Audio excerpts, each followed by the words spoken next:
Good morning students, this is Pooja Saxena, geography department, government college Bundi. हमारे paper geography of India Bharat का भूगोल के अंतर्गत हम हरित क्रांति ग्रीन रिवॉल्यूशन पढ़ रहे हैं। हमने जाना कि ग्रीन रिवॉल्यूशन वास्तव में खाद्यान्न उत्पादन में हुई अभूतपूर्व प्रगति और खाद्यान्न उत्पादन में आत्मनिर्भरता के मद्देनज़र जानी जाती है। इसके जनक डॉक्टर नॉर्मन अर्नेस्ट बोरलॉग थे, जिन्होंने गेहूं की अधिक उपज देने वाली ड्वार्फ वैरायटीज़ को इंट्रोड्यूस किया और उससे प्राप्त निष्कर्षों के द्वारा जब खाद्यान्न उत्पादन अत्यधिक बढ़ा, तो उसे हरित क्रांति के मूल के रूप में देखा जाता है। लेकिन इसे ग्रीन रिवॉल्यूशन सर्वप्रथम नाम दिया गया विलियम एस गार्ड के द्वारा उनके अपने research paper green revolution accomplishments and apprehensions के अंतर्गत। हरित क्रांति के फलस्वरूप हमने जाना कि भारत में भी 1967-68 में इन वैरायटीज़ के सीड्स को प्रयुक्त करने पर लोकल सीड्स की तुलना में 25% उत्पादन अधिक हो गया, जिसे एक क्रांति, एक रिवॉल्यूशन माना गया। हमने अपने प्रीवियस वीडियो लेक्चर्स में देखा कि वो कौन से घटक हैं जो ग्रीन रिवॉल्यूशन हरित क्रांति में सहायक बने, जिसमें high yielding varieties of seeds, irrigation, use of fertilisers, use of pesticides, command area development, consolidation of holdings, land reforms, rural electrification, rural roads making, marketing, farm mechanization, agricultural universities आदि का सहयोग रहा। हमने भारतीय अर्थव्यवस्था पर और भारतीय जीवन शैली पर हरित क्रांति के इम्पैक्ट्स भी देखे। आज के वीडियो लेक्चर में हम उन कमियों का जिक्र करेंगे या उन समस्याओं के बारे में देखेंगे जो हरित क्रांति के फलस्वरूप इमर्ज हुई, डिमेरिट्स और प्रॉब्लम्स ऑफ ग्रीन रिवॉल्यूशन। देखिए, green revolution is a unique event in the agricultural history of independent India. This has saved us from the disasters of hunger and starvation and made our peasants more confident than ever before. But it has its own inherent deficiency segments. निश्चित रूप से हरित क्रांति स्वतंत्र भारत में कृषि इतिहास की एक विशिष्ट घटना है, जिसने हमें भूख और अकाल जैसे आपदाओं से सुरक्षित किया और हमारे किसानों को पहले की तुलना में अधिक आत्मविश्वास दिया। लेकिन अपने आप में ये पूरा सिस्टम कुछ कमियां रखता है। Ever since its inception, the income gap between large marginal and small farmers has increased. Gap between irrigated and rain-fed areas has widened, and some crops have benefited more than the others, sometimes even at the cost of other crops. यदि हम मोटी मोटी बात करें तो हरित क्रांति के मूल में क्या रहा? एक आय का अंतर क्रिएट हुआ बड़े किसानों और छोटे किसानों के मध्य। एक अंतर क्रिएट हुआ सिंचित क्षेत्रों और वर्षा आधारित क्षेत्रों के मध्य। एक अंतर क्रिएट हुआ फसलों के मध्य, खाद्यान्न फसलों को प्रमुखता दिया जाना। इवन कीमत निर्धारण में भी बहुत सारा अंतर क्रॉप्स के मध्य पैदा हो गया। So it is neither product neutral nor reason neutral and leaves uneven effects of growth on products, regions and classes of people. हरित क्रांति ना तो उत्पाद की दृष्टि से न्यूट्रल थी, ना प्रदेश की दृष्टि से, और ना वृद्धि, प्रोडक्ट्स की वृद्धि, उनकी ग्रोथ की दृष्टि से। इसने प्रदेशों में, लोगों में क्लास का अंतर, वर्ग का अंतर क्रिएट किया। This has given birth to a plethora of socio-economic problems. According to Radha Krishna Rao, the spiraling prices of fertilizers, the tendency to use them frequently, and the stagnant wheat and rice yields in Punjab and Haryana have combined to confirm that green revolution has reached ripened old age. So, some of the demerits or problems we will discuss. Number one is intercrop imbalances, जिसकी हम बात लगातार कर रहे हैं. The effect of green revolution is primarily felt on food grains.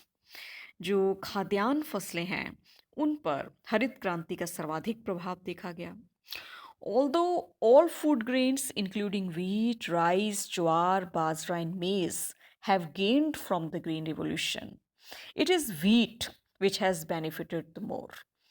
समस्त फसलों में, समस्त खाद्यान्न फसलों में सबसे ज़्यादा जो फ़ायदा हुआ वो गेहूं को हुआ. दूसरे जो सीरियल्स थे, पल्सेस थे, तिलहन थे, ऑयल सीड्स, वो जो हैं वो बहुत इग्नोर हो गए. The HIV seeds in latter crops have either not been developed so far at all. जो मुख्य उत्पादक फसलें थीं उन पर ध्यान दिया गया और जो दूसरी साइड बाय क्रॉप्स हैं उन पर ध्यान नहीं दिया गया. और फार्मर्स में भी जो है प्रॉफिट लेने की टेंडेंसी होती है, तो ज़्यादा उत्पादन जो है खाद्यान्न फसलों विशेषकर वीट और राइस पर केंद्रित हो गया. So the result is that an excess of production in two main food grains and shortages in most others today prevail side by side. Major commercial crops like cotton, jute, tea, and sugarcane are also almost untouched by the Green Revolution. जो अन्य व्यापारिक फसलें हैं, कपास, jute, चाय, गन्ना, इन्हें हरित क्रांति के अंतर्गत लिया ही नहीं गया. तो नतीजा क्या हुआ कि एक इंटरक्रॉप इम्बैलेंस क्रिएट हो गया, एक असंतुलन क्रिएट हो गया फसलों के मध्य में, और जिसने डेफिनेटली भारतीय कृषि को प्रभावित किया. And central government has taken some steps to remove these imbalances. असंतुलन को दूर करने के लिए प्रयास किए जाने जरूरी भी थे और किए गए. नंबर 2, रीजनल डिस्पैरिटीज, प्रादेशिक विषमता. हरित क्रांति तकनीक ने प्रदेशों के मध्य विषमताएं क्रिएट की. It was so far affected only 40% of the total cropped area and 60% is still untouched by it. केवल 40% क्षेत्र ऐसा था, फसली क्षेत्र, जहाँ पर हरित क्रांति का प्रभाव था और 60% ऐसा था जो अछूता था. बहुत सारे जो एरियाज थे वो पंजाब, हरियाणा, पश्चिम उत्तर प्रदेश और आंध्र प्रदेश के उत्तर में, दक्षिण में तमिलनाडु में केंद्रित थे. और इसने बहुत कम टच किया पूर्वी क्षेत्रों जैसे कि आसाम, बिहार, पश्चिम बंगाल, ओडिशा, और जो एरिड और सेमी एरिड एरियाज हैं वेस्टर्न एरिया, इंडिया और सदर्न इंडिया के, वहाँ इसने ये अछूते रहे. So in short, green revolution affected only those areas which were already better placed from agricultural point of view. जहाँ अच्छा था वहीं इनको इंट्रोड्यूस किया गया, नए बीजों को वहीं अत्यधिक उत्पादन ले लिया गया, तो उसने एक प्रादेशिक विषमताएं क्रिएट कर दी. So thus the problem of regional disparities had further aggravated as a result of green revolutions. The ratio between the lowest and highest yield rates among the states for the 1975 to 78 period amounted to 1:3.2 in paddy, 1:3.7 in wheat, 1:3.4 in cereals, 1:3.2 in pulses, 1:3.2 in food grains. A study of some sample surveys recently conducted by the Indian Agricultural Statistics Research Institute, IASRI, revealed that the single most important factor is the input differential, which alone can explain extreme yield variations even under similar physical and cultural conditions. ठीक है, जो जैसे कहते हैं निवेश निवेश का जो इनपुट जो अंतर पैदा हुआ वो अंतर बढ़ता चला गया। वो क्षेत्र जो कि भौतिक दृष्टि से और सांस्कृतिक दृष्टि से लगभग समानता लेते थे वहाँ पर भी लाभ में अंतर देखा गया। According to a study by Bhalla and Alag, 69 districts with a relatively high productivity levels account for 20% of the cultivated area and 36% of output, consume 44% of fertilizers, employ 50% of tractors and 45% of irrigation pumps, and have 38% of India's gross irrigated area. ठीक है, 69 जिलों में सबका सारा संकेंद्रण हो गया। परिणाम ये हुआ कि प्रादेशिक विषमता पैदा हुई। नंबर 3 हम देखें increase in interpersonal inequalities. It has been observed that is the big farmer having 10 hectares or more land who is benefited the most from green evolution because he has the financial resources to purchase farm implements, better seeds, fertilizers, and can arrange for regular supply of irrigation water to the crops. Against this, the small and marginal farmers do not have the financial resources to purchase these farm inputs and are deprived of the benefits of green revolution technology. जो बड़े किसान थे जिनके पास 10,000 hectare या उससे भी ज़्यादा की ज़मीनें थीं, उनके पास अच्छा वित्तीय संसाधन थे, उन्होंने अच्छे बीज लिए, उर्वरक लिए, इरिगेशन फैसिलिटीज़ को यूज़ किया, इंस्ट्रूमेंट्स का यूज़ किया, और जो छोटे किसान थे वो इस तरह का निवेश नहीं कर पाए।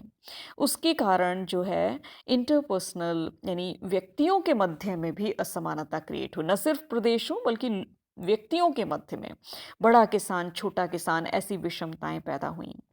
जो छोटे होल्डिंग्स वाले किसान हैं वो इतना उभर कर सामने नहीं आ पाए।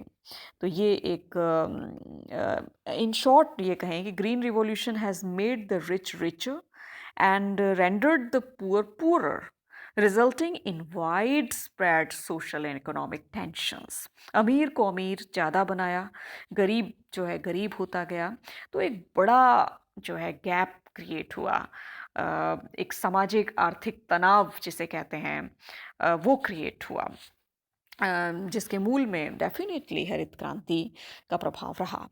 एंड नंबर 4 इज़ अनएम्प्लॉयमेंट, बेरोज़गारी। Except in Punjab and to some extent in Haryana, farm mechanization under Green Revolution has created widespread unemployment among agricultural laborers in the rural areas. The worst hit are the poor and the landless people.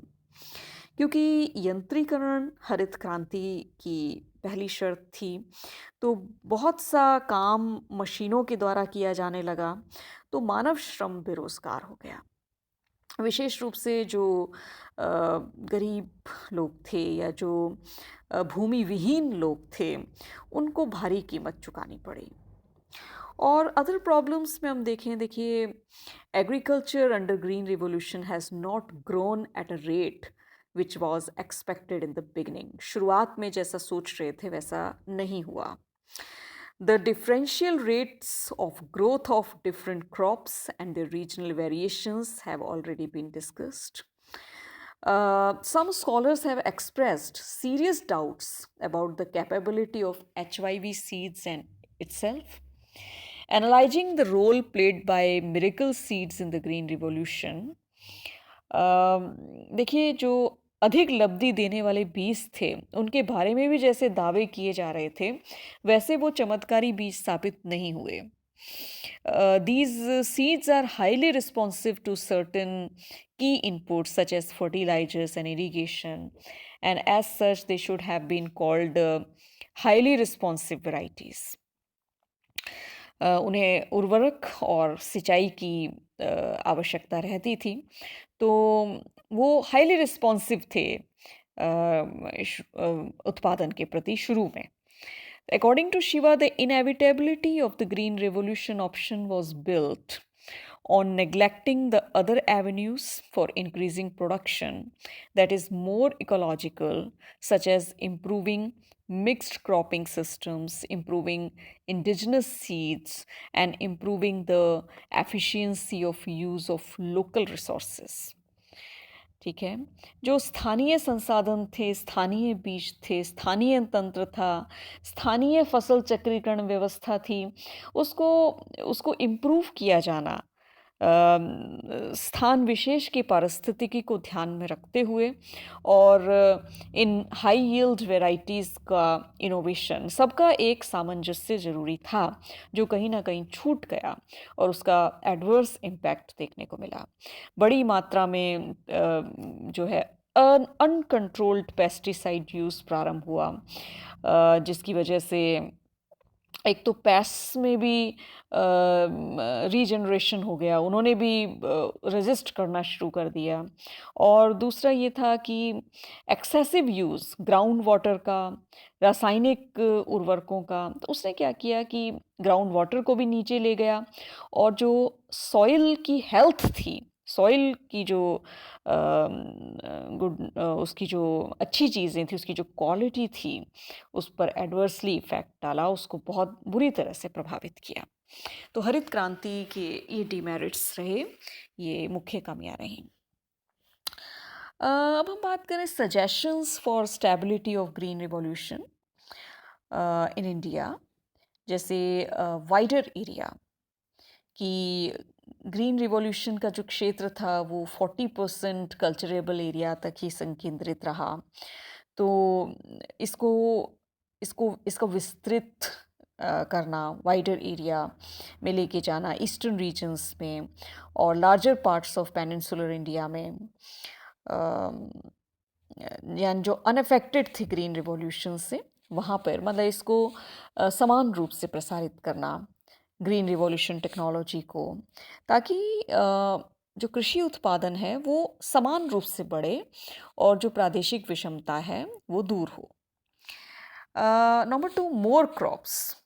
Green revolution का greatest फ़ायदा तब मिलेगा जबकि wheat के साथ साथ, rice के साथ साथ दूसरे जो कॉमर्शियल क्रॉप्स हैं जैसे कॉटन, जूट, चाय, गन्ना, उन्हें इग्नोर ना किया जाए। तिलहन, दालें, उनको उनके ऊपर विशेष ध्यान देकर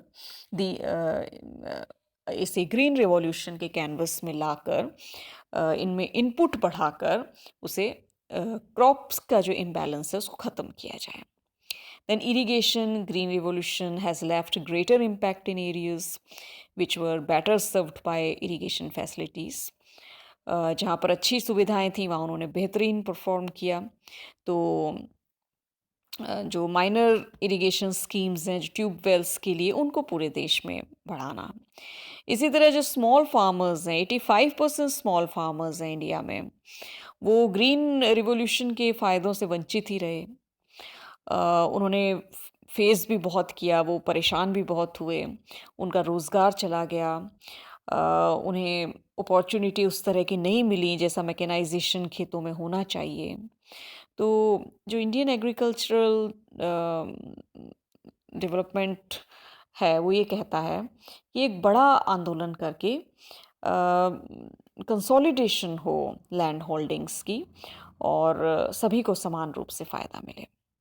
इसी तरह जो हाई यील्ड्स वैरायटीज़ हैं उन पर निरंतर शोध हो और उनकी जो क्षमता है उसको, उसमें इम्प्रूवमेंट होता रहे, वो भी हरित क्रांति की दृष्टि से चले, क्योंकि ये अभी एक रनिंग प्रोसेस है। इवन नाउ हम ये नहीं कह सकते कि उसका कोई दौर था और वो दौर ख़त्म हो गया। It's a continual process. इसी तरह इंटेंसिटी ऑफ क्रॉपिंग, जो रेशो है ग्रॉस क्रॉप्ड एरिया और to the net sown area, ठीक है, it is expressed in percentage and it is calculated with the help of the following formula: total cropped area then by net sown area into 100. So in 1909-2000 total cropped area was 189.7 million hectares. and net sown area was 142.2 million hectares. So thus the intensity of cropping comes out is 134.3%. So the cropping intensity varies from 100% in Mizoram to 194.43% in Punjab, और फिर पंजाब से waste Bengal में या हिमाचल प्रदेश में देखें, या जम्मू कश्मीर, आसाम, मणिपुर, सिक्किम, बिहार, ओडिशा की दृष्टि से देखें, या पेनिनसुलर प्लेटोज़ में देखें, या जहाँ ये बहुत लो है, तो जो डेंसली पॉपुलेटेड एरिया जैसे नॉर्दर्न प्लेन्स हैं, जैसे कोस्टल प्लेन्स हैं, डेल्टा रीजन्स हैं, जहाँ पर इरिगेशन फैसिलिटीज़ भी हैं, तो पर्याप्त वर्षा भी है, मिट्टी भी बहुत उपजाऊ है, तो वो जो है हाई इंटेंसिटी ऑफ क्रॉपिंग प्रदर्शित करते हैं, और दूसरे एरियाज़ जो हैं वो लो प्रदर्शित करते हैं। तो ये जो इंडेक्स है, इसका निर्धारण करके जो इम्पॉर्टेंट चीज़ें जैसे irrigation, fertiliser, high yielding varieties of seeds, mechanisation, plant protection, use of insecticides, pesticides, weedicides, availability of water, irrigation facilities, इन सब के अच्छे प्रसार के द्वारा ये जो इंटेंसिटी है इसको ये निरंतर बढ़े, इस दृष्टि से हरित क्रांति के प्रसार कार्यक्रम को बढ़ावा मिलना चाहिए।